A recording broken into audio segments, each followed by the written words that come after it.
طاہر اسلم گورا کا ناول رنگ محل۔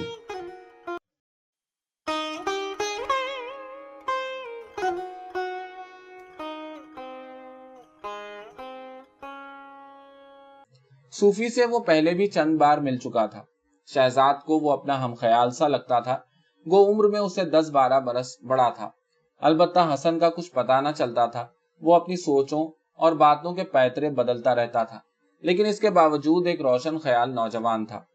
یار تمہیں سب سے پہلے ایک بری خبر سناتا ہوں، حسن اس کے بیٹھتے ہی بولا۔ شہزاد نے تجسس سے اس کی طرف دیکھا۔ چودھری صداقت کو کسی کے قتل کے الزام میں گرفتار کر لیا گیا ہے۔ حسن کی بات سن کر شہزاد کو ایک دھچکا سا لگا۔ اگرچہ صداقت کو ملے ایک زمانہ بیت گیا تھا اور شہزاد اس کے طور اتوار سے خاصا بیزار بھی تھا۔ ان دنوں اس کی چودھری سے ملاقاتیں اس لیے ہو جاتی تھیں کہ وہ اس کے ہمسائے میں رہ رہا تھا۔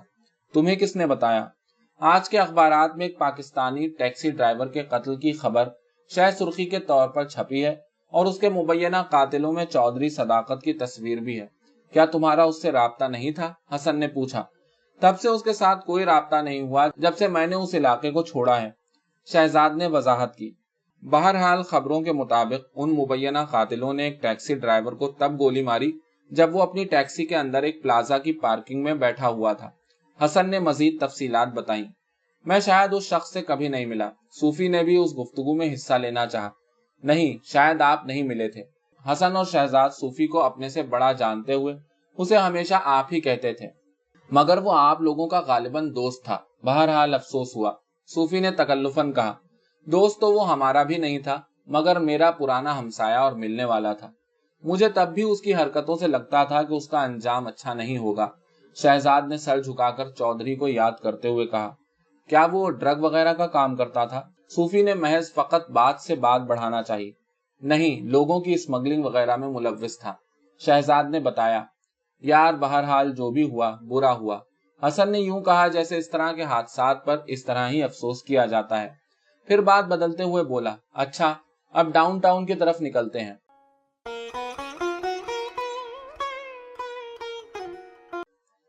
حاجی صاحب نے اپنی دھوتی کے پلو کو ڈھیلا کر کے اپنا ہاتھ رانوں پر پھیرنے کے بعد نلوں پر خارش کی۔ نلوں کو کھجانے کے دوران آس پاس کے اعضاء میں زور کی خارش چھڑ گئی۔ ان زیر ناف اعضاء کو دونوں ہاتھوں سے مسلنے کے دوران حاجی صاحب کی آنتوں نے بیک وقت سکڑ اور پھیل کر ایک دھماکے کے ساتھ ہوا خارج کی۔ انہیں یکدم پیٹ سے ہوا خارج ہونے کے بعد ایک سکون سا ملا۔ اسی سکون کے تشکر میں انہوں نے ناک رضائی کے اندر گھسیڑی۔ خارج شدہ ہوا کی تیز مرچیلی بو نے انہیں ناک فوراً رضائی سے نکالنے پر مجبور کیا۔ حاجی صاحب نے میٹرس پر لیٹے لیٹے انہیں کھجانے والے ہاتھوں کو اپنے چہرے اور گنجے سر پر ایک طواف کی طرح رگڑا۔ ان کی تیز حساس ناک نے جب ان کے ہاتھوں میں رچی نلوں اور ناف تلے اعضاء کی بو سونگھی تو انہوں نے اس بو کو دوبارہ محسوس کرنے کے لیے اپنے ہاتھوں کو ناک پر 2-3 بار مزید پھیرا۔ اس سارے عمل سے حاجی صاحب کا دھیان اپنی مالی پریشانیوں سے تھوڑی دیر کے لیے ہٹ گیا۔ وہ دیوار کے ساتھ لگے میٹرس پر تھوڑا سیدھے ہوئے اور ٹیک لگا کر بیٹھ گئے۔ 8ویں منزل کے اس اپارٹمنٹ سے نیچے نگاہ ڈالی تو 2 رویا سڑکوں پر حسب معمول آنے جانے والی ٹریفک گاڑیوں کی قطار کی شکل میں نظر آئی۔ سامنے کلاک پر نظر پڑی تو درست وقت کا علم ہوا۔ مغرب کی نماز کا وقت ہونے میں 25 منٹ باقی ہیں۔ حاجی صاحب کو عصر کی نماز پر نہ اٹھ سکنے کا ملال تو نہ ہوا، لیکن یہ خیال آیا کہ ذہنی پریشانیوں کے بوجھ تلے ایسی آنکھ لگی تھی کہ 4-5 گھنٹوں کی نیند کے بعد بھی ٹھیک سے کھل نہ رہی تھی۔ ٹھنڈی ہوا کے ایک جھونکے نے حاجی صاحب کی پلکوں کو دوبارہ بوجھل کر دیا۔ وہ بے بس سے ہو کر دوبارہ لیٹ گئے۔ اس بار اوندھے لیٹے لیٹے مغرب کی نماز قضا کرنے کی نیت جی ہی جی میں باندھنے لگے۔ بیچ بیچ میں خیال آتا کہ ہمت کر کے اٹھیں۔ نیچے بلڈنگ کے تہخانے میں بنی جماعت کی مسجد میں نماز پڑھنے کے لیے جانے کا جی نہیں چاہ رہا تھا۔ ایک بار سوچا کہ کم از کم اپارٹمنٹ میں ہی نماز پڑھ لی جائے، لیکن نماز کے خیال سے حاجی صاحب کا جی اور بوجھل ہو جاتا۔ اس بوجھل پن میں انہیں چودھری صداقت کی دھمکی کھائے جا رہی تھی کہ وہ کینیڈا کی پولیس کو ان کی انسانوں کی اسمگلنگ کے کاروبار کے بارے میں ثبوت فراہم کر کے جیل بھجوائے گا۔ چودھری کی دھمکی یاد آتے ہی انہیں دل ڈوبتا محسوس ہوا۔ وہ گھبرا کر اٹھ بیٹھے۔ اب وہ پیٹ سے نکلنے والی گیس کے نتیجے میں ملنے والے سکون کو بھول گئے تھے۔ ان کا دماغ ان 3 لوگوں کی اسمگلنگ کے سودے میں پھر الجھ گیا۔ 45 لاکھ روپے میں سے ابھی تک انہیں 21 لاکھ روپے وصول ہوئے تھے۔ जिनमें से 9 लाख लाहौर एयरपोर्ट पर सरकारी एहलकारों को दिए, 3 लाख एहलकारों से राब्ता करवाने वाले एजेंट ने लिए, उसी एजेंट ने 6 लाख दुबई में एयरपोर्ट के मुआविन अमले को दिलवाए। हाजी साहब ने यह धंधा उसी एजेंट के साथ पैदा होने वाले ताल्लुक की बिना पर शुरू किया था। ये एजेंट हाजी साहब के साबिका दौरे लाहौर के दौरान दुबई की परवाज से मुतारिफ हुआ था। 3 घंटे की परवाज के दौरान उसने हाजी साहब को उनके कनाडा के पासपोर्ट की अहमियत का एहसास दिलाते हुए उन्हें यह कारोबार करने पर आमादा कर लिया। आपकी जमात के अक्सर लोग पाकिस्तान से बाहर जाना चाहते हैं और आपकी जमात के कई लोग ये कारोबार कर रहे हैं। आप भी कीजिए। बंदे आप ढूंढें, लाहौर से दुबई और दुबई से बाहर मैं निकलवा दूंगा। बंदे सीधे कनाडा पहुंचेंगे। रेट फी बंदा 15 लाख रुपए मांगिए, लोग हंस कर देंगे। एक बार आपके बंदे पहुंच गए, फिर बंदों और रुपयों की कतार लग जाएगी। हाजी साहब के तीनों बंदे लाहौर से दुबई पहुंच गए, मगर दुबई से लंदन वाली परवाज में बैठने से पहले अपनी जाली दस्तावेजात पर ब्रिटिश एयरवेज के अमले के हाथों पकड़े गए। हाजी साहब खुद भी उन लोगों के साथ थे, लेकिन अपने एजेंट के मशवरे की वजह से उन्होंने अपनी बुकिंग दुबई से फ्रैंकफर्ट के लिए करवा रखी थी।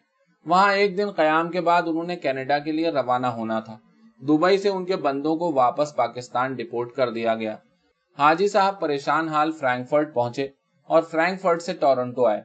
टोरंटो पहुंचते ही उन 3 बंदों के वाली वारिस चौधरी सदाकत ने हाजी साहब को आड़े हाथों लिया और पैसों की वापसी का मुतालबा किया। हाजी साहब ने बोतेरा समझाया कि भाई, मैंने ये रकम जेब में नहीं डाली, ये रकम तो दुबई और लाहौर एयरपोर्ट पर बंदों को निकलवाने के लिए खर्च की थी। जो बकिया 24 लाख बंदों के पहुंचने पर लेने थे वो तो मैंने नहीं लिए। मगर चौधरी ने साफ कह दिया, हाजी साहब सीधी बात है, हमें हमारे 21 लाख वापस चाहिए या फिर बंदे दोबारा अपने खर्च पर मंगवाओ। हाजी ने पाकिस्तानी एजेंट से राब्ता किया।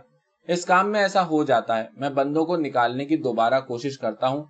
इस बार लाहौर एयरपोर्ट पर कोई खर्चा नहीं होगा, लेकिन दुबई एयरपोर्ट पर फिर से खर्च करना होगा और पहले से थोड़ा ज्यादा। एजेंट ने बताया, मैं मजीद खर्चा कहां से करूं? हाजी साहब फोन पर सटपटा कर बोले, हाजी साहब कनाडा में बैठे हो, 20-25 हजार डॉलर के लिए न मरे जाओ, और याद रखो इस कारोबार में 2-4 लाख डॉलर तो जेब में होने चाहिए। हाजी साहब, पैसे के बगैर कोई कारोबार नहीं चलता। गश्तियां भी सप्लाई करना हो तो पीछे पैसे चाहिए, कुछ पता नहीं चलता किस वक्त जुर्माना भरना पड़ जाए। हाजी साहब ने सोचा कि मैं अब एजेंट को क्या बताऊं कि मेरा अपना गुजारा वेलफेयर के 520 डॉलर में होता है। अलबत्ता हाजी को एजेंट का गश्तियों की सप्लाई वाला जुमला याद आया तो शदीद ज़हनी तनाव की कैफियत में चंद लम्हों के लिए कमी वाक़ई हुई। वो अपने कमरे से बाहर निकलकर लाउंज में टीवी के सामने बैठ गए। अभी दामाद, बेटी और उनके बच्चे नहीं लौटे थे। सब दोपहर से ही जामिया मिशन पहुंचे हुए थे और कहकर गए थे कि जामिया से इशा की नमाज पढ़कर और रस्ते में कहीं से खाना खाकर लौटेंगे। हाजी साहब गश्तियों की सप्लाई वाले जुमले को याद करके अपने ज़हनी तनाव की कैफियत को मजीद कम करने की ख्वाहिश में टीवी के ऐसे चैनल ढूंढ रहे थे जहां जिनसी उभार के लिए कोई बिकनी शो देखा जा सके। उनका तजर्बा था कि इंतहाई आसाबी तनाव के हालात में मामूली सा जिनसी ख्याल भी आसाबी तनाव में कमी का बायस बनता था। बिलाखिर उन्हें एक ऐसा चैनल मिल गया। उन्होंने उठकर अपार्टमेंट की अंदर से चटखनी इस ख्याल से चढ़ाई कि कहीं दामाद और बेटी जल्दी ना आ जाएं। उस चैनल पर हसीनाएं खूबसूरत छातियां दिखाने का मुकाबला कर रही थीं। हाजी ने उस उरिया मुकाबला हुस्न पर लाहौल पढ़ने के बजाय अपनी परेशानियों पर लाहौल पढ़ने की कोशिश की कि दुनिया में इंसान के लिए क्या क्या सामान्य रंगोबू है और मुझ जैसा इंसान किस कदर घटिया परेशानियों में उलझा हुआ है। हाँ मेरे खुदा, दुनिया में सिर्फ मैं ही बेईमान, झूठा और जलील शख्स हूँ। बाकी सारी दुनिया के लोग इंतहाई ईमानदार, सच्चे और अजीम लोग हैं। इसीलिए दुनिया में तेरे अच्छे, ईमानदार, सच्चे और अजीम लोगों के पास लंबी लंबी कारें हैं, बड़े बड़े घर हैं, उनको कोई परेशानी नहीं होती। जिस कारोबार में भी वो हाथ डालते हैं उनको कामयाबी नसीब होती है, जबकि मेरे जैसे कुत्ते जलील लोगों को अपनी करतूतों की वजह से नाकामी का सामना करना पड़ता है। न सिर्फ नाकामी का सामना करना पड़ता है बल्कि अपने ही जैसे लोगों के हाथों जलील भी होना पड़ता है। या खुदा, ये तो शायद मेरी जिंदगी का अच्छा कारोबार नहीं था, इसलिए ज्यादा जलील हुआ, लेकिन इससे 15 बरस पहले पाकिस्तान में घी के कारोबार में जो नुकसान हुआ, किस कदर बेआबरू होना पड़ा था। उन दिनों को याद करके हाजी की आंखों में आंसू बह निकले और हिचकी सी बंद गई। आंसुओं की बरसात में आंखें टीवी स्क्रीन पर छातियों की नुमाइश को किसी बेजान जिस्म की तरह देखती जा रही थी। मेरे खुदा, آج کون کون سی بات کو یاد کروں؟ گھی کا کاروبار تو بے ایمانی والا نہیں تھا، دوسرے کاروباروں جیسا کاروبار تھا۔ ٹیکس تو گورنمنٹ کو کوئی بھی پورا نہیں دیتا، میں بھی نہیں دیتا تھا۔ گھی کی کوالٹی باقی آڑھتیوں کی نسبت میری سب سے اچھی ہوتی تھی، میں ادائیگیاں بھی سب کو وقت پر کرتا تھا، لیکن سب سے کم نفع میری آڑھت کو ہوتا تھا۔ یہ کم نفع بالآخر مجھے ایک دن ہونے والے بڑے نقصان کو نہ بچا سکا، اور میں ہر طرف سے لین دین کے دباؤ میں آ گیا۔ باقی سب بچ گئے، یقیناً وہ مجھ سے زیادہ ایماندار، سچے اور اچھے انسان ہوں گے۔ پھر میں نے ایک مل میں منشی گیری کی، وہاں بھی زیادہ عرصہ نہ نکال سکا۔ وہاں سے نکلنے کی وجہ تو میں تسلیم کرتا ہوں، میں خود تھا۔ مجھے منہ پھٹ بننے کا شوق تھا۔ میرا خیال تھا کہ میرے ارد گرد بہت منافقت اور جھوٹ ہے، میرا اس سے گزارا نہیں ہو سکتا۔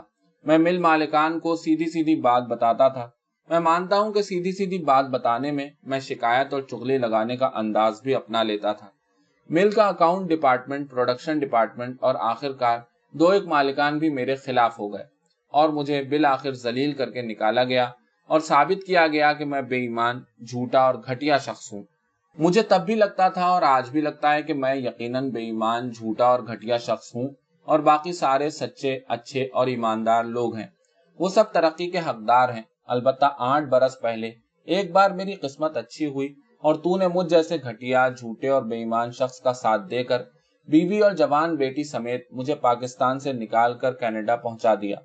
میری بیٹی کو کینیڈا آتے ہی پیزا کی دکان میں کام کرنے والے ایک لڑکے کا رشتہ مل گیا۔ میری بیٹی سیدھی سادی FA پاس لڑکی ہے، اس کو اس جیسا بر مل گیا۔ میرے خدا، تیری انتہائی مہربانی ہے کہ ہم کینیڈا آ گئے۔ میری بیٹی کو اچھا رشتہ مل گیا۔ میرے خدا، تیرا یہ بھی احسان ہے کہ سغرا کینیڈا میں آ کر مری۔ اگر پاکستان میں مرتی تو میں اپنی بیوی کے کفن اور کفن سے پہلے کینسر کے مرض کا کیا کرتا۔ خدا بھلا کرے کینیڈا کا کہ مجھ جیسے گھٹیا، بے ایمان، جھوٹے اور غریب شخص کی بیوی کا انتقال عزت و آرام کے ساتھ ہو گیا۔ بیوی کو یاد کر کے حاجی کے آنسوؤں کی جھڑی لگ گئی۔ ٹی وی اسکرین پر اریاں چھاتیوں اور ننگی ٹانگیں مسلسل ناچ رہی تھیں۔ حاجی کی آنکھیں ٹی وی پر جمی تھیں، آنسوؤں کی لڑیاں ننگی چھاتیوں اور رانوں کو مسلسل دھندلا کیے جا رہی تھیں۔ خدایا، تو نے کینیڈا آ کر پہلے ویلفیئر پر بٹھایا، پھر سیکیورٹی کی نوکری مل گئی، 3 سال میں کریڈٹ کارڈ بھی بن گئے، پھر کسی نے تھوڑی بے ایمانی کر کے تنخواہ زیادہ دکھا کے کریڈٹ لائن بھی بنوا دی۔ میرے سامنے سب کی اسی طرح کریڈٹ لائنیں بنتی تھیں، لیکن شاید میں ہی گھٹیا، جھوٹا اور بے ایمان شخص تھا، اس لیے میری کریڈٹ لائن میرے ہاتھوں برباد ہو گئی۔ چھوٹا سا گروسری اسٹور کیا کھولا، آمدن کم اور خرچے زیادہ، 18 گھنٹے پاگلوں کی طرح کام کرتا، نتیجہ صفر۔ آخری دنوں میں ڈوبتے گروسری اسٹور کو بچانے کے لیے ایک دوست کو پارٹنرشپ کے لیے کہا، وہ بھی $8-10 ہزار لگا کر ساتھ مل گیا۔ کاروبار جو فوری ڈوبنا تھا وہ 2-3 ماہ بعد ڈوبا۔ اب وہی دوست جان کو آ گیا کہ تمہاری گارنٹی کی وجہ سے پیسہ لگایا تھا، اب کہاں سے بھی کر کے دو، واپس دو۔ اس کو بہتیرا سمجھایا کہ نقصان تمہارے سامنے اور تمہارے ہاتھوں سے ہوا ہے، میں نے پیسے جیب میں تو نہیں ڈالے، لیکن وہ سنتا ہی نہیں تھا، زندگی اجیرن کر دی۔ میں نے اس کو یہ احساس بھی دلایا کہ اس کاروبار میں مجھے $50,000 کا نقصان ہوا ہے اور تم اپنے $10,000 پر واویلا کیے جا رہے ہو۔ اس نے میرے نئے ہونے والے داماد کو فون کرنا شروع کر دیا۔ داماد نے تو اس کو صاف بتا دیا کہ آئندہ اسے فون نہ کرے۔ اس نے ساری کمیونٹی کو بتایا کہ میں فراڈیا، گھٹیا، جھوٹا اور بے ایمان شخص ہوں، اور میں سمجھتا ہوں کہ شاید وہ درست ہی کہتا ہے، میں ہی گھٹیا، جھوٹا اور بے ایمان شخص ہوں۔ اور اب یہ نیا کاروبار تو واقعی ہی گھٹیا کاروبار ہے، انسانوں کی اسمگلنگ۔ یہ کام تو گھٹیا لوگ کرتے ہیں، یہی گھٹیا کام کامیابی سے کرنے والے بڑے بڑے کمیونٹی رہنما اور علماء اسے انسانوں کی خدمت قرار دیتے ہیں کہ غریب ملکوں سے لوگوں کو روزگار فراہم کرنے کے واسطے امیر ملکوں میں لایا جاتا ہے، لیکن بہرحال میرے لیے تو انتہائی گھٹیا کام ہے۔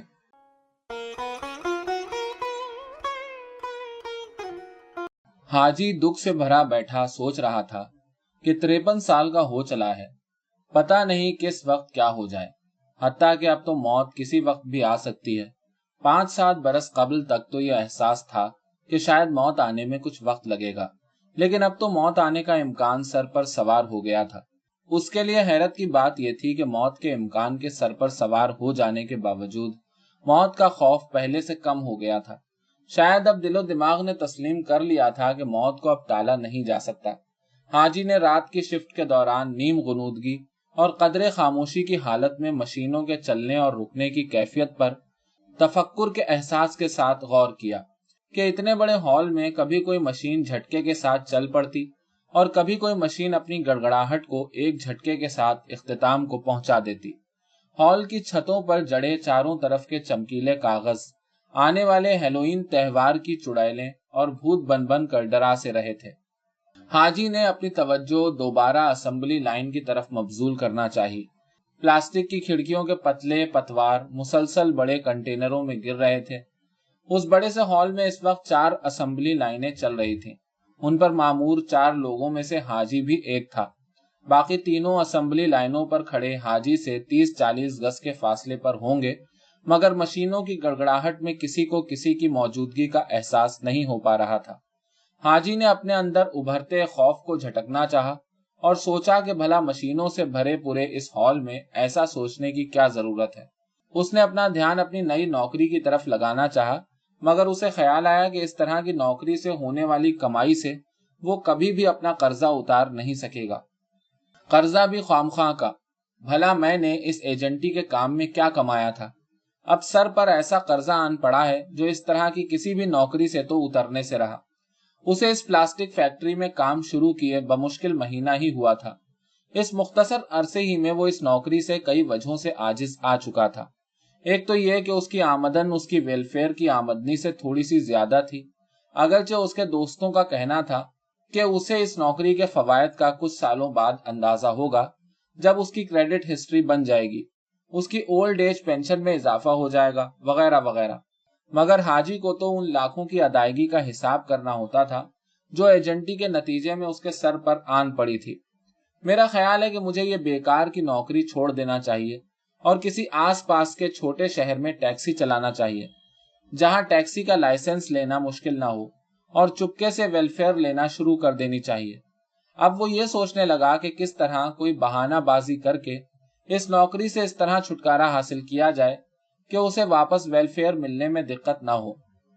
حاجی کو ٹیکسی چلانا شروع کیے ابھی زیادہ دن نہیں ہوئے تھے کہ اسے اندازہ ہوا کہ یہ کام تو اسے بہت پہلے شروع کر دینا چاہیے تھا۔ ویلفیئر ملنے کے ساتھ ساتھ یہ مفت کی آمدن ہے۔ مزید کچھ مہینے گزرنے کے بعد جب اس کے پاس 4-5 ہزار ڈالر بچ گئے تو وہ خود کو امیر محسوس کرنے لگا۔ جب سے وہ کینیڈا آیا تھا پہلی بار اس کے پاس اتنی رقم جمع ہوئی تھی۔ اس نے ایک عرصے بعد اپنی بیٹی، داماد اور نواسی کو جی بھر کے شاپنگ کروائی۔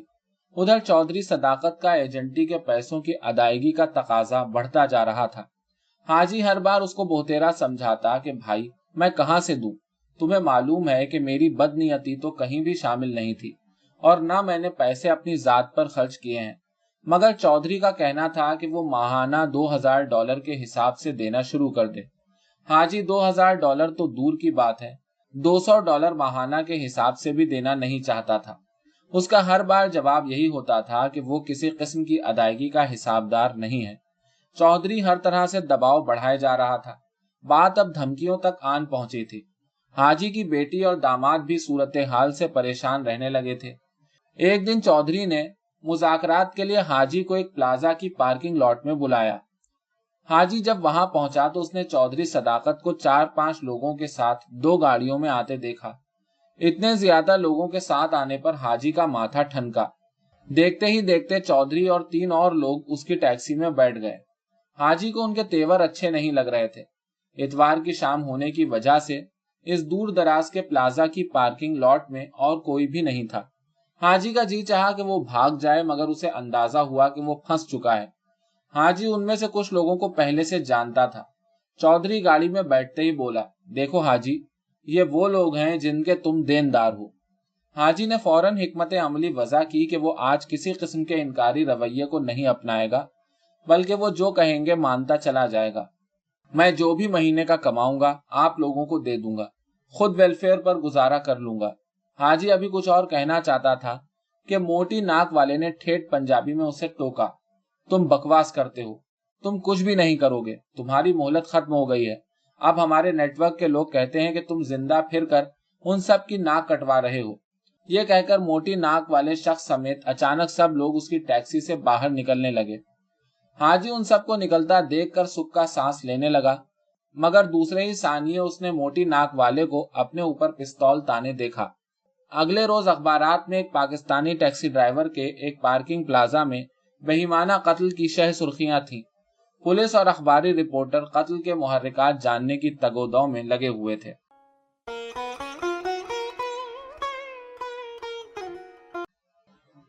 मैं हमेशा के लिए इस्लामाबाद वापस जा रहा हूँ। डाउनटाउन की पार्किंग लॉट से बाहर निकलते ही हसन ने इंकशाफ किया। क्या बकवास कर रहे हो? वहां जाकर क्या करोगे? शहजाद के लिए हसन का ये इंकशाफ चौधरी सदाकत के कत्ल होने की खबर से भी ज्यादा धमाका खेज था। अभी 4 माह पहले ही तुम अपने वालिदैन और खानदान से मिलने गए थे, क्या काफी नहीं था? शहजाद ने हसन के जवाब से पहले ही दूसरा सवाल दाग दिया। यार, तब से ही तो तुमसे मेरी तफसीली मुलाकात नहीं हुई है। मैं अपने साबिका दौरे के दौरान ही ये फैसला कर आया था कि अब जल्द पाकिस्तान लौटूंगा, हसन ने वजाहत की। मगर वहां के हालात तो दिन ब दिन खराब होते जा रहे हैं। सूफी ने यूं तबसरा किया जैसे उसे पाकिस्तान के हालात से कोई दिलचस्पी न हो और हसन का जाना और न जाना भी उसका मसला न हो। मगर हसन, वहां जाकर क्या करोगे? शहजाद ने अपने सवाल का जवाब न पाकर उसे दोहराया। यार, वहां करने को बहुत काम है। तुम्हें बताया था कि मेरे वालिद का इस्लामाबाद में अच्छा खासा असर और रसूख है। मेरे पास अब MBA की कैनेडियन डिग्री है। अपने अब्बा के असर और रसूख और इस डिग्री के बलबूते पर मुझे किसी भी गैर मुल्की बैंक या इदारे में लाख सवा लाख रुपए महीने की जॉब आसानी से मिल सकती है। हत्ता कि यहाँ अखबार में काम करने के तजर्बे की बुनियाद पर मुझे वहाँ के नए मीडिया में भी अच्छी खासी नौकरी मिल सकती है। तुम्हें पता ही है कि वहाँ मीडिया अब एक वबा की तरह हर तरफ फैलता जा रहा है। यहाँ मैं क्या करूंगा? अब तक तो एक उर्दू हफ्त रोजे में काम कर रहा हूँ। वो भी मेरी खुशकिस्मती है जो इस नौकरी में फिट हो गया हूँ। अगर ये नौकरी ना होती तो मैं किसी coffee shop, fast food delivery service वगैरह में झक मार रहा होता। हसन ने डाउनटाउन के अंदर एक छोटे से पार्क की बेंच पर बैठते हुए अपना मौकफ बयान करना शुरू किया। शहजाद और सूफी भी उसकी पैरवी में उस बेंच पर बैठ गए।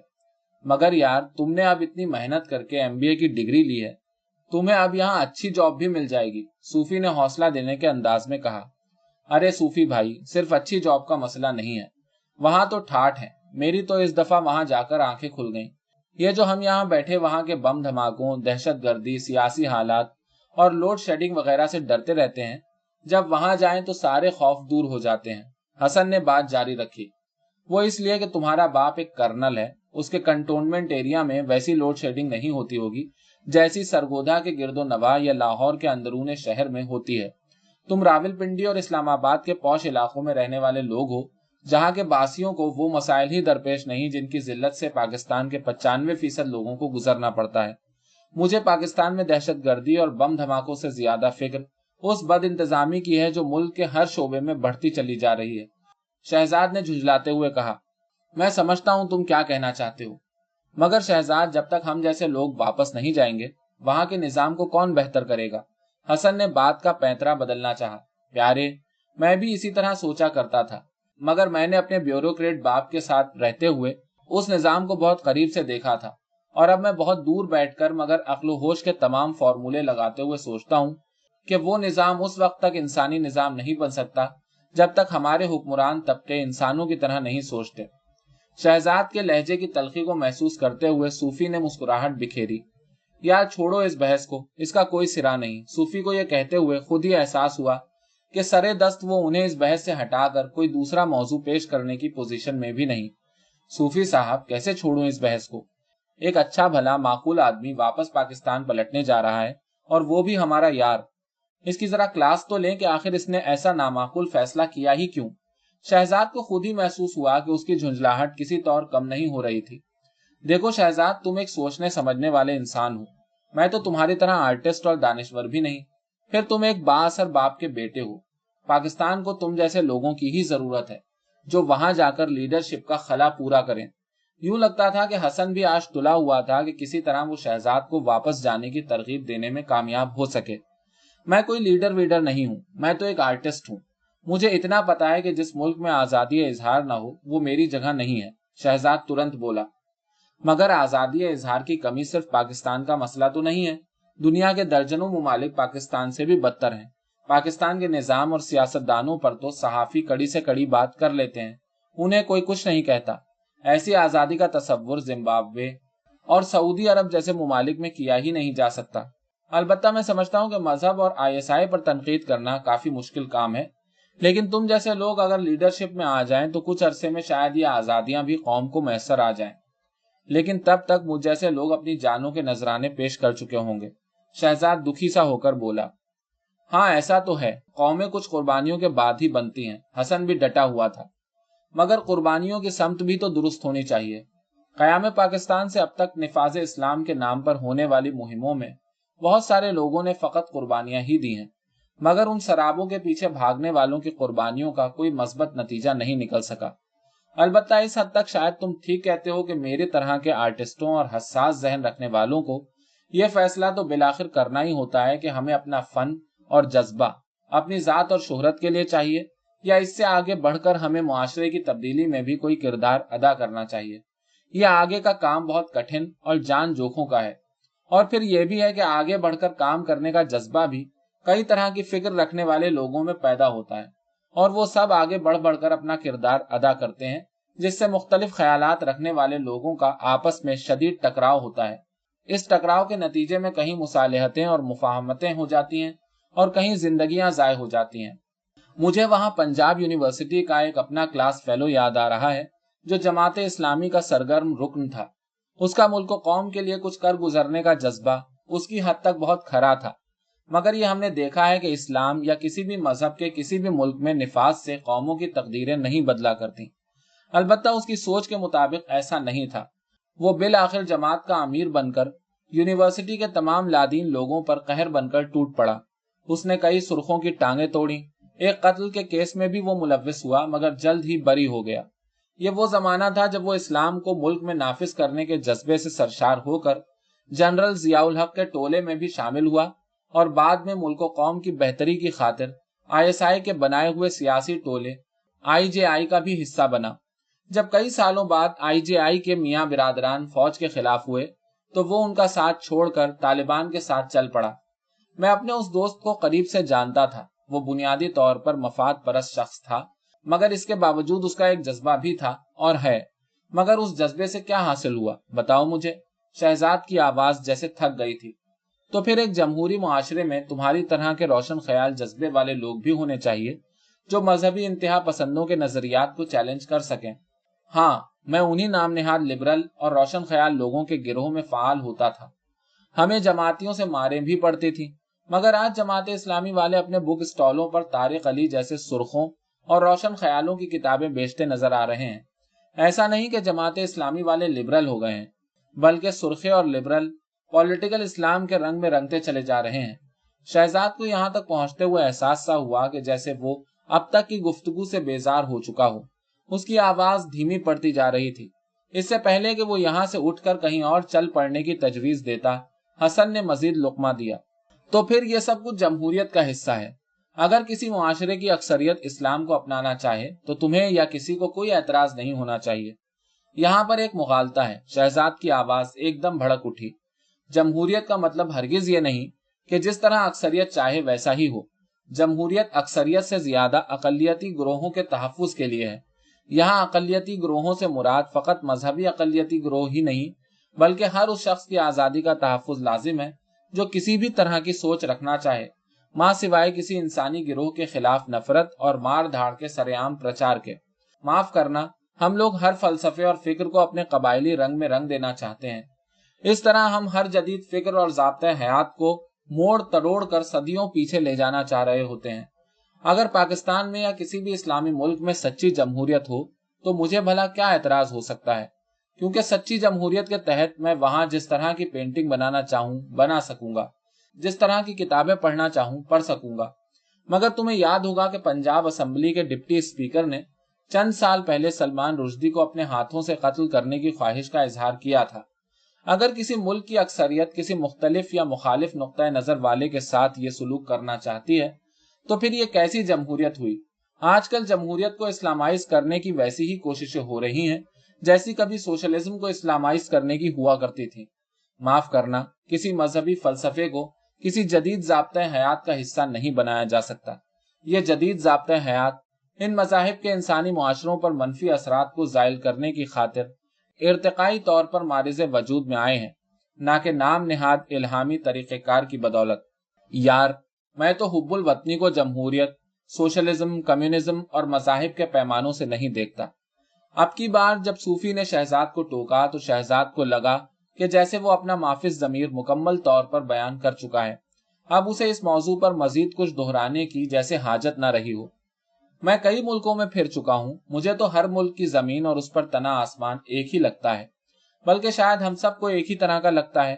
اب یہ کہنا کہ جس زمین پر پیدا ہو گئے اس زمین کی خاطر آپ خود کو قربان کر دیں، مجھے تو یہ بات بے معنی لگتی ہے۔ بھلا ایک عام آدمی کی قربانی سے کیا فرق پڑتا ہے؟ مثال کے طور پر میں پاکستان میں محکمہ زراعت میں ایک افسر تھا۔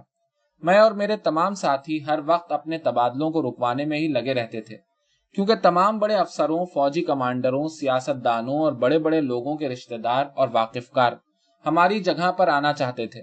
مجھے تو کوئی میرے شہر میں ہی رہنے نہیں دیتا تھا۔ یوں میں شہر بشہر ہی رہا۔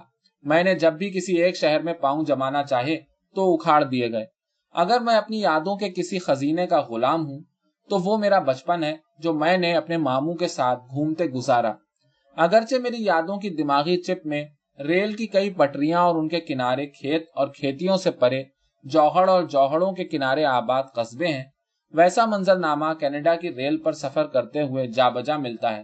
مگر فرق یہ ہے کہ یہاں کا منظر نامہ بہت طلسماتی دنیاؤں جیسا ہے، اور وہ بھی شاید ہم لوگوں کے لیے۔ یار، یہ دماغی چپ کی اصطلاح اچھی لگی ہے، شہزاد نے محظوظ ہونے کے انداز میں کہا۔ صوفی صاحب، یہ طلسماتی جہان کیوں نہ ہو؟ آتی جاتی بے باک پریوں کے نظارے تو دیکھو۔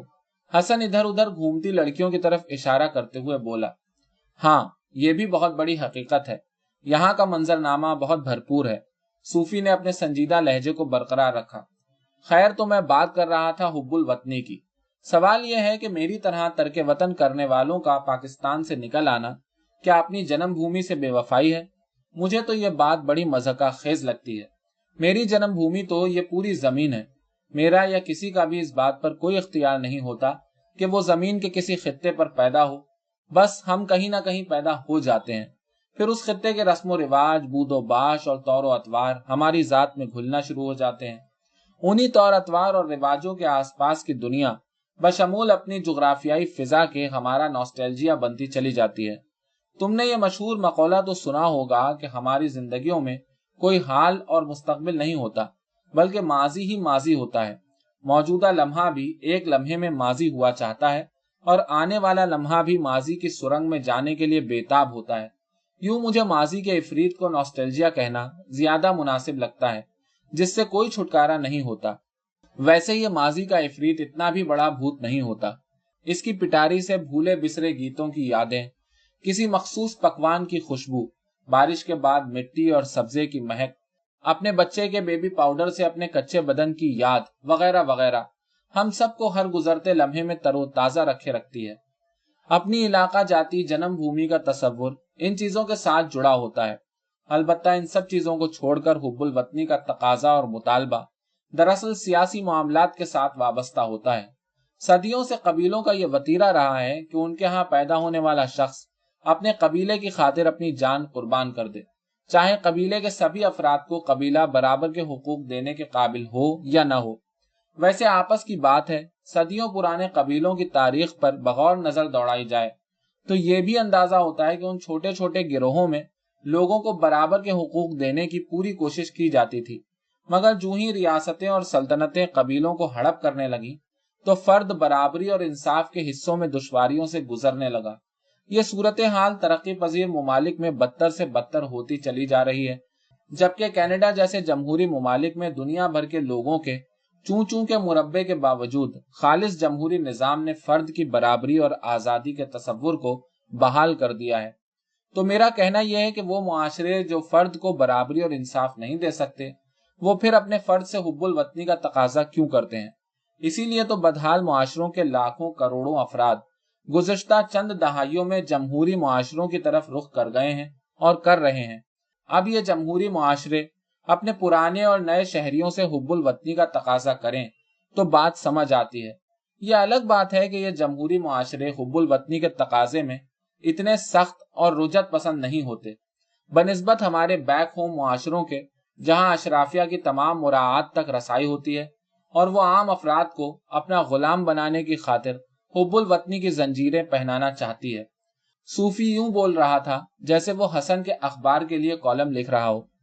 तो क्या बैक होम में हमारे अवाम अपने मुल्क से मोहब्बत करना बंद कर दें? हसन भी एकदम असिस्टेंट एडिटर बनकर सूफी से मुखातिब हुआ। हमारे जैसे मुल्कों में आम अवाम का तो मुल्क से मोहब्बत करने या न करने की तरफ ध्यान ही नहीं जाता। वो तो दिन रात अपने सुबह शाम को गुजारने की फिक्र में ही गर्क रहते हैं। सूफी के इस जवाब पर हसन सोचने लगा कि सियासी और नजरियाती मौजुआत पर कुछ ज्यादा ही वक्त बर्बाद कर चुके हैं। क्या आज हम सारी रात इधर ही बैठे रहेंगे? शहजाद ने हसन के तेवर ताड़ते हुए कहीं और चल पड़ने की गरज से कहा। यारों, ये भी समझ नहीं आती कि कहाँ जाया जाए। बज़ाहिर परियों का देश है, मगर शायद हमारे लिए नहीं। चलो थोड़ी वॉक करते हैं और फिर यंग स्ट्रीट के स्ट्रिप क्लब में घुस जाते हैं। सूफी ने तजवीज पेश की। सूफी साहब को स्ट्रिप क्लब जाने का बहुत शौक है, हसन ने छेड़ा। तो क्या तुम्हें नहीं? शहजाद ने हसन को जवाबन ताना दिया।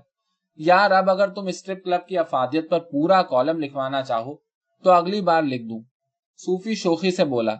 मुझे तो उसको शाये करने में कोई एतराज नहीं होगा, मगर मौलाना सिद्दीकी किसी सूरत नहीं छापेगा। हसन कान खुजाते बोला। मौलाना को स्ट्रिप क्लब ही बुलवा लो। शहजाद ने लुकमा दिया।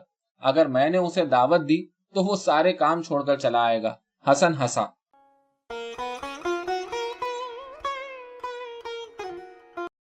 भाई, तुम कोई आर्टिस्ट दानिश्वर किस्म की लड़की क्यों नहीं ढूंढते?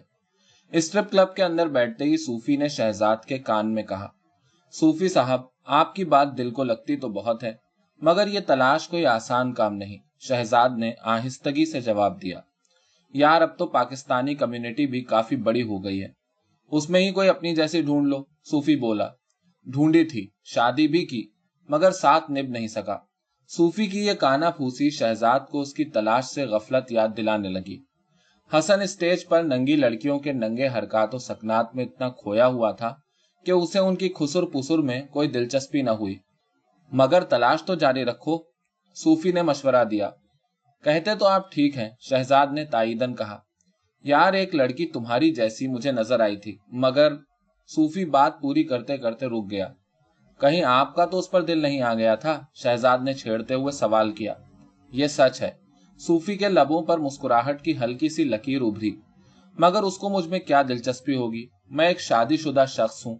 अलबत्ता आज तुम्हारी बातें सुनते हुए कई बार मेरा ध्यान शायका की तरफ गया। वो भी तुम्हारी जैसी बातें मेरी बीवी से किया करती थी, जिन्हें अगरचे मेरी बीवी समझने से कासिर थी। सूफी ने इस तरह तासुफ आमेज लहजे में कहा जैसे दुख की एक लहर उसके अंदर से गुजर रही हो। आपने शायका का नाम लिया। एक शायका से तो मैं भी मिल चुका हूँ। शहजाद नाम से चौंका। वो शायका किस तरह की थी? सूफी ने पहलू बदला। शहजाद ने जब शायका का हुलिया बताया तो सूफी उछल सा पड़ा। बिल्कुल 100% वही शायका है जिसकी मैं बात कर रहा हूँ, मगर मुझे तो वो अपने जैसी नहीं लगी। शहजाद की इस बात पर सूफी को जैसे धचका सा लगा और वो सोचने पर मजबूर हुआ कि शायका और शहजाद की बातें और सोचें बिल्कुल एक जैसी हैं, मगर फिर भी ये दोनों एक नहीं हो सके और होना भी नहीं चाहते। सूफी को याद आने लगा कि शायका से मिलने के बाद वो उसका किस कदर आशिक हो गया था, मगर शायका ने न सिर्फ उसको रद्द किया बल्कि उन लोगों से मिलना जुलना ही बंद कर दिया था। अब तो खैर मैं अपनी फैंटेसी से बाहर आ गया हूँ, मगर क्या पता अगर मेरे हालात कभी अच्छे हो गए तो फिर मैं किसी फैंटेसी की तरफ चल पड़ूं। बुल्ले शाह ने ठीक ही तो कहा है कि इंसान के अंदर चोर छुपा बैठा होता है जो मौके की तलाश में होता है। ये सोचते हुए वो भी शहजाद और हसन की तरह स्ट्रिप टीज की तरफ मुतवज्जा होने की कोशिश करने लगा।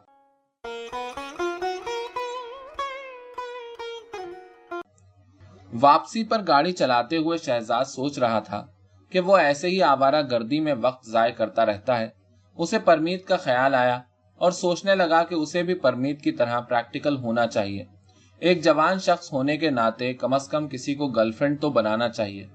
उसे जॉर्जिना याद आई जिसने फेसबुक पर पैगाम में लिखा था कि वो फेस टू फेस मुलाकात के लिए भी तैयार है। उसने तय किया कि वो घर जाते ही उसे फेसबुक पर मिलने का पैगाम भेजेगा।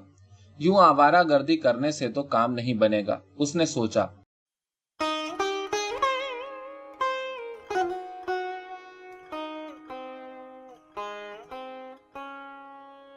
آپ میرے ناول الباکستان، مہلت، رنگ محل، ایک نامکمل زندگی، کووڈ کے دنوں کا ملٹی کلچرلزم اور میری نظموں کی کتاب منظر آنکھوں میں ٹھہرے رہتے ہیں یوٹیوب اور اسپاٹیفائی میں سن سکتے ہیں۔ جلد ہی یہ کتابیں آڈیبل کے پلیٹ فارم پر بھی دستیاب ہوں گی۔ یہ کتابیں اردو اور ہندی میں پبلش ہو چکی ہیں۔ اس کے ساتھ ساتھ میری آٹو بایوگرافی پاکستان میں ایک ہندوستانی کو بھی آپ یوٹیوب پر سن رہے ہیں۔ یہ کتاب بھی جلد ہی مکمل ہونے کے بعد پبلش ہو جائے گی۔